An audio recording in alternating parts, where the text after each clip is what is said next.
Muy buenas noches.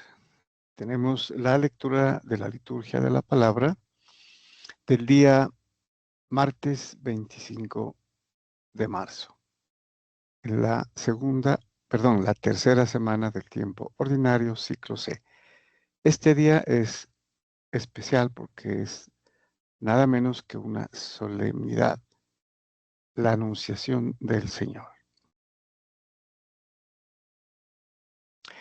Bueno, eh, vamos a compartir rápidamente la pantalla para ir al texto y vemos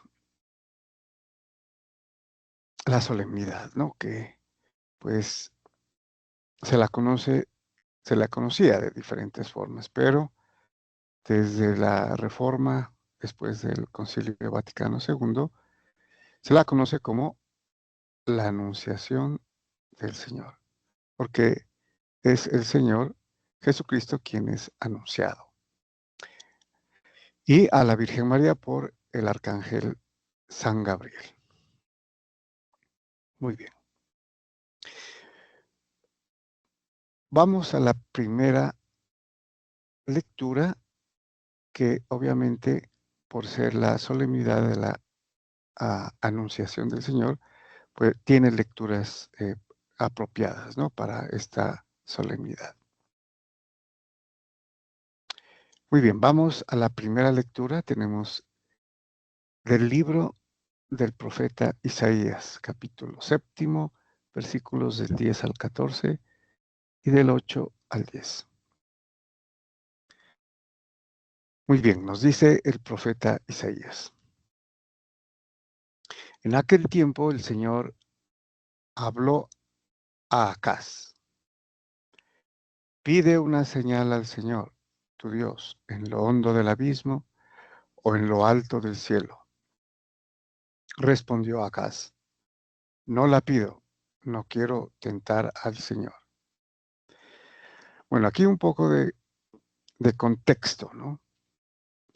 Acaz es un rey eh, de Judea y es un rey que ha desobedecido a Dios, que en realidad no confía, ¿no? Y lleva al pueblo a la idolatría precisamente, ¿no? Entonces, no es que él no quiera tentar al Señor, sino que no confía, ¿no? Aquí está hablando obviamente el profeta Isaías, ¿no? O Dios a través de el profeta Isaías.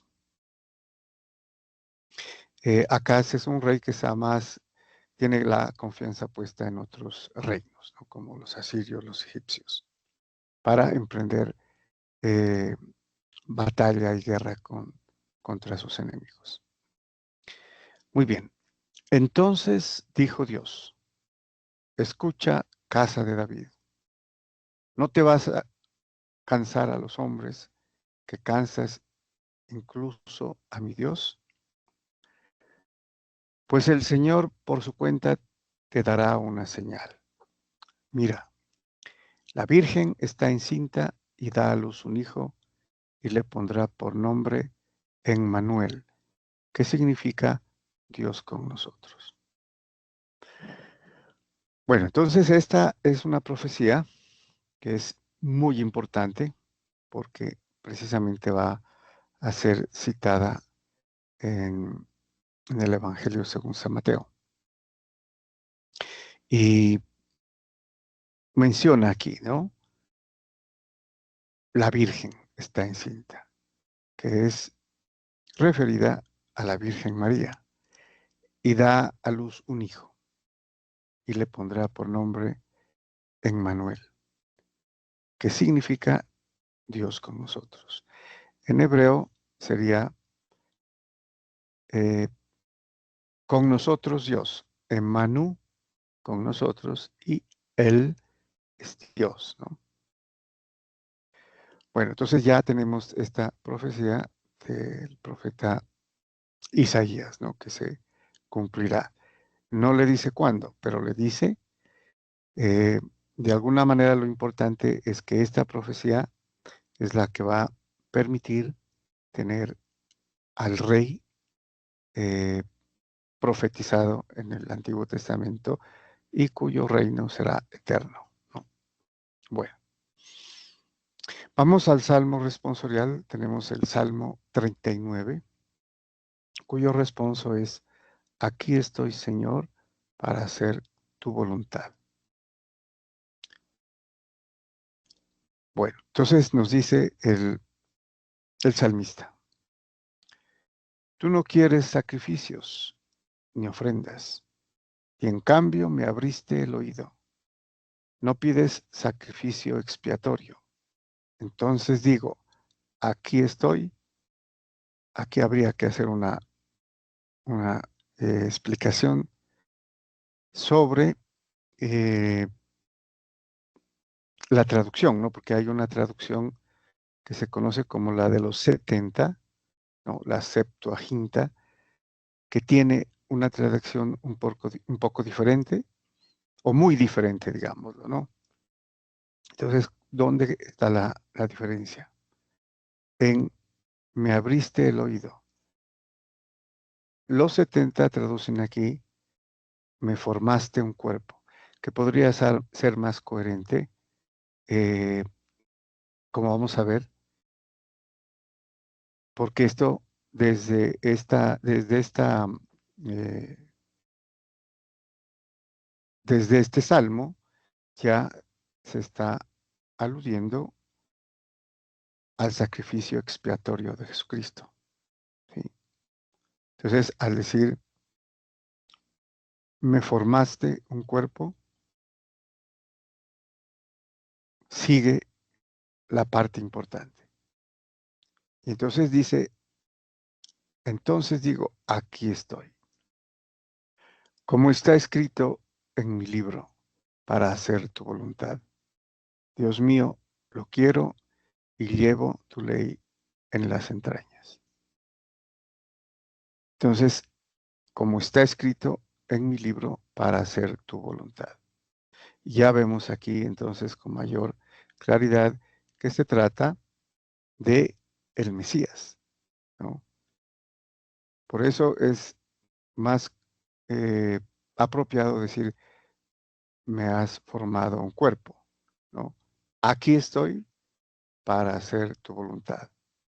Y ya sabemos que la voluntad del Padre es que su Hijo se entregue, ¿no? Y se sacrifique, obteniendo la redención a través de su sangre y de su muerte en la cruz. Y continúa. He proclamado tu salvación ante la gran asamblea. No he cerrado los labios, Señor, tú lo sabes. No me he guardado en el pecho tu defensa. He contado tu fidelidad y tu salvación. No he negado tu misericordia y tu lealtad ante la gran asamblea. Entonces, todo esto es mesiánico, ¿no? Y referido o prefigurado, ¿no? En Jesucristo. Y continuamos con la segunda lectura. Tenemos la lectura de la carta a los Hebreos, capítulo 10, versículos del 4 al 10. Nos dice el autor de la carta a los Hebreos, que posiblemente, como hemos dicho, en alguna oportunidad podría ser San Pablo, pero no hay certeza, ¿no? Hermanos, es imposible que la sangre de los toros y de los machos cabríos quite los pecados.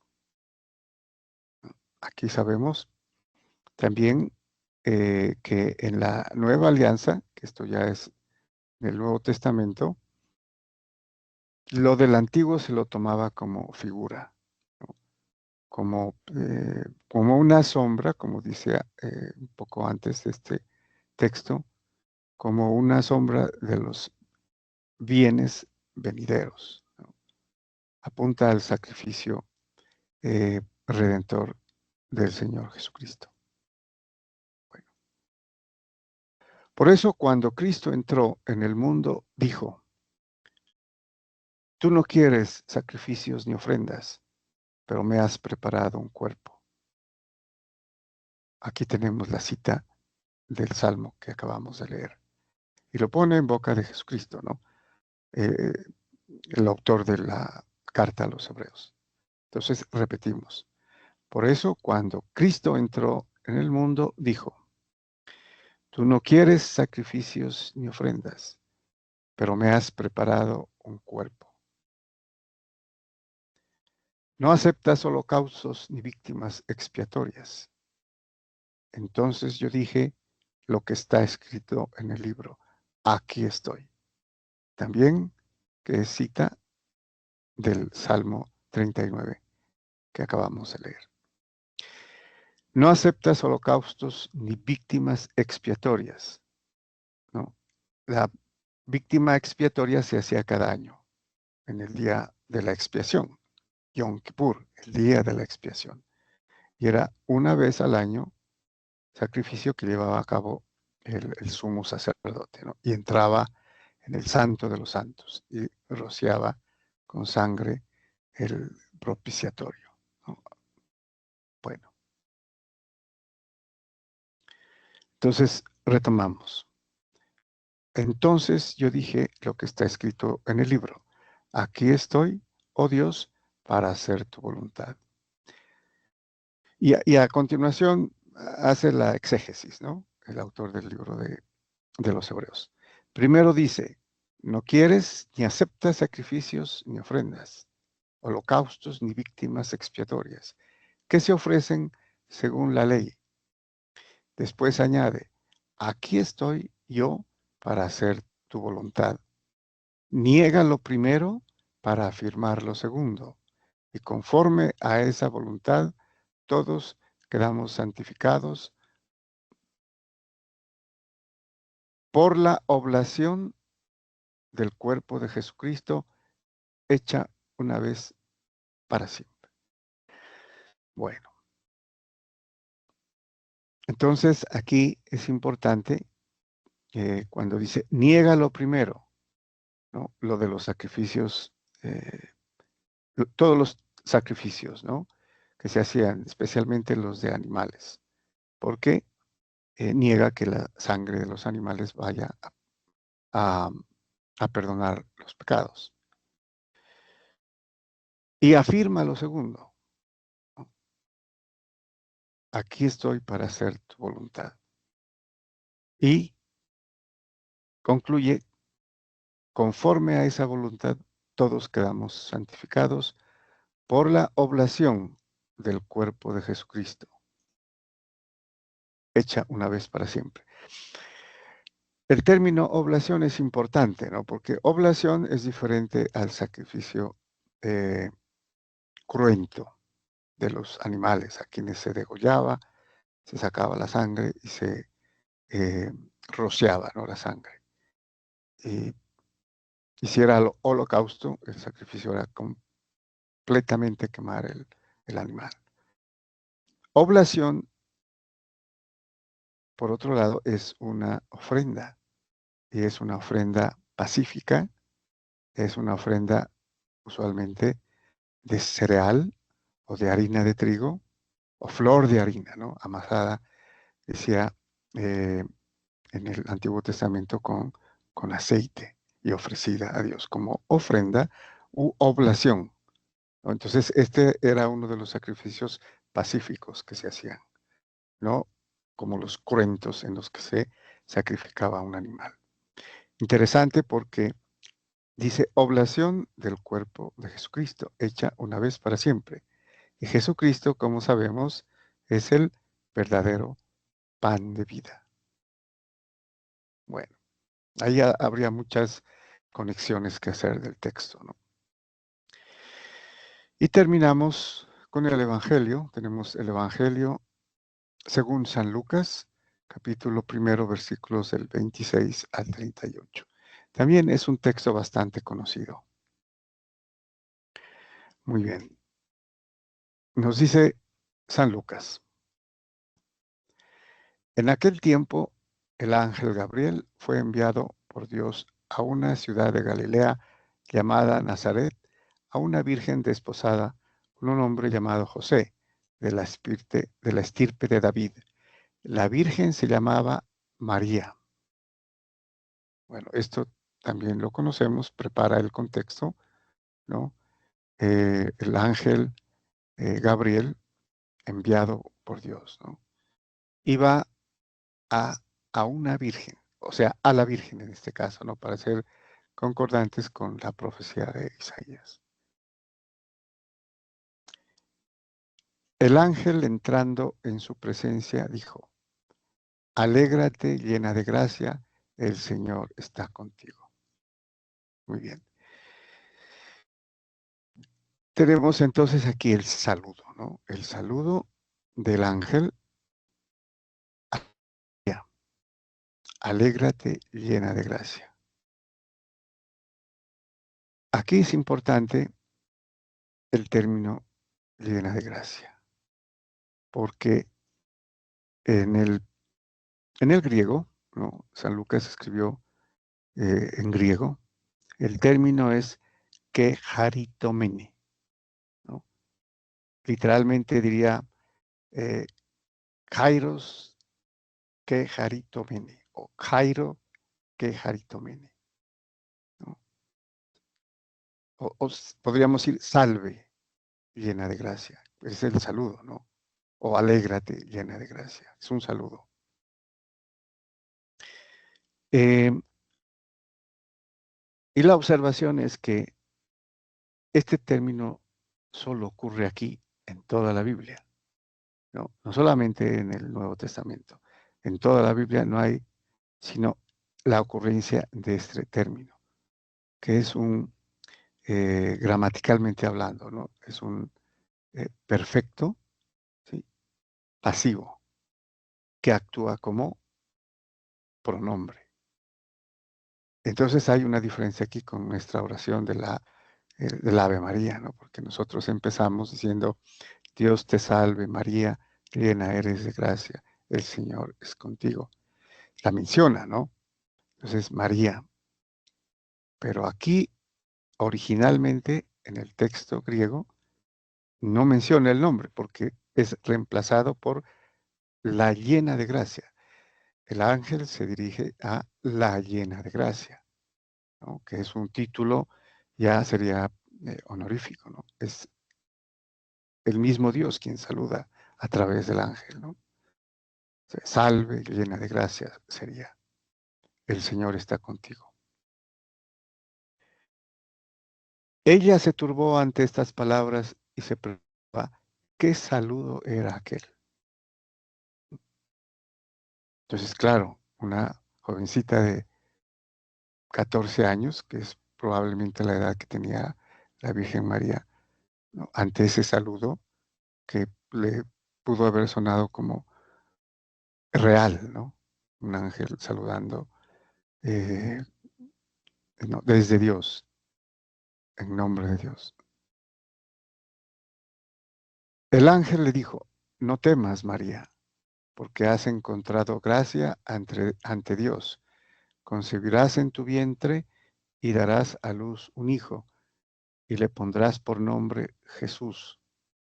Será grande, se llamará Hijo del Altísimo.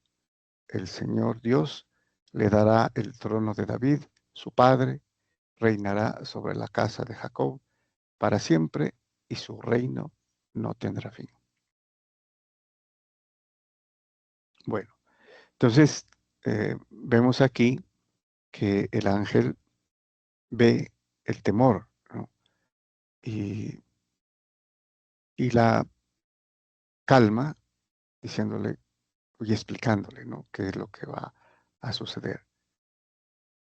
No temas, María, y has encontrado gracia ante Dios. Claro que todo esto eh, debió haber también causando eh, estupor, ¿no?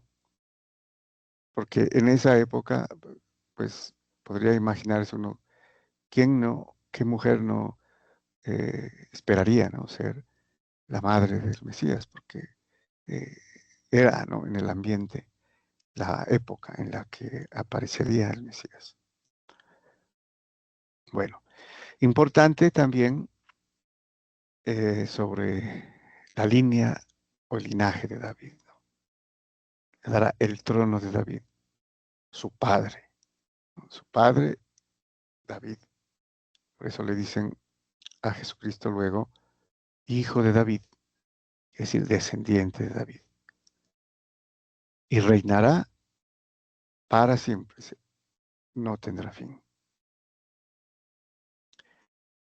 Y María dijo al ángel, ¿cómo será eso? Pues no conozco a varón. Bueno, aquí también habría que hacer una observación.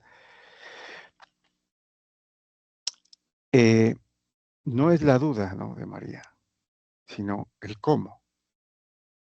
¿Sí? Ella está en una etapa eh, esponsal con José, ¿no? Todavía no viven juntos, pero es más la precipitud, digamos, de ella, ¿no?, de lo que le ha dicho eh, el ángel, y ella desearía saber cómo, ¿no? Pues no conozco a varón.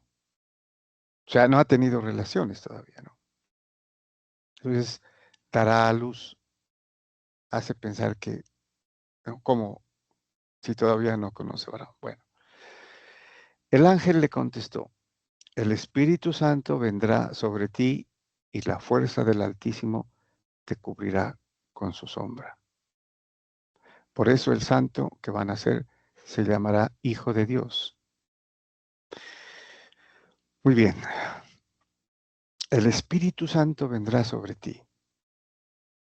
Aquí le está diciendo prácticamente que el fruto, o sea, la concepción, el embarazo, será producto del Espíritu Santo. Y la fuerza del Altísimo te cubrirá con su sombra. Aquí es importante la relación que hay de la sombra, ¿no? Que la sombra es un símbolo, la nube y la sombra, ¿no?, del Espíritu Santo. Y tenemos un ejemplo claro en el Antiguo Testamento, especialmente con el Arca de la Alianza, bajaba, decía, ¿no?, la nube y cubría con su sombra el tabernáculo, ¿no?, en el Santo de los Santos, inicialmente en la tienda, que era donde estaba el propiciatorio entre los dos querubines y donde estaba Dios, ¿no?, hacía su presencia Dios. Entonces es interesante, el término es episquiazo, de la sombra, ¿no?, y se utiliza este término, ¿no?, al referirse cuando Dios se hacía presente, bajaba la nube y cubría el tabernáculo, el arca de la alianza, con su sombra, el propiciatorio. Y por eso también es interesante que ya en la época mesiánica se considera a la Santísima Virgen María como la nueva arca de la alianza, ¿no?, porque es el Espíritu Santo quien fecunda a la Santísima Virgen María, ¿no? Y el Verbo se hará carne, se hará humano, tomará carne de la Santísima Virgen María. Y aquí les decía el nombre, sombra, es el mismo término que aparece en el Antiguo Testamento, ¿no?, cuando bajaba la nube, se posaba en el arca, en el propiciatorio, episquiazo. Aquí también es el mismo término. Y continúa, ahí tienes a tu parienta Isabel, que a pesar de su vejez ha concebido un hijo y ya está de 6 meses, la que llamaban estéril, porque para Dios no hay nada imposible. Entonces la calma, porque posiblemente María ya sabía, ¿no?, que su prima, Santa Isabel, estaba en embarazo, ¿no?, en su vejez y también en su esterilidad, ¿no?, porque para Dios no hay nada imposible. María contestó: aquí está la esclava del Señor, hágase en mí según tu palabra. Y la dejó el ángel. Bueno, hay bastante de lo que se podría decir sobre esta declaración de María, ¿no? De la Virgen María. No se podría haber logrado, ¿no? Este monumental acontecimiento en la historia de la humanidad si María no dice el hágase, o aquí está la sierva del Señor, hágase en mí según tu palabra, que es la obediencia de la fe, la confianza, realmente es la confianza en lo que el ángel, que es portador de la palabra de Dios, ha hecho a María. Y ella acepta, hágase en mí todo lo que has dicho. Pero también podríamos decir que la palabra se hizo, que es el verbo, y se hizo en María, en su vientre, ¿no? Se hizo carne. Y termina diciendo, y la dejó el ángel. También otra frase un poco enigmática. Muy bien, muchas gracias y bendiciones.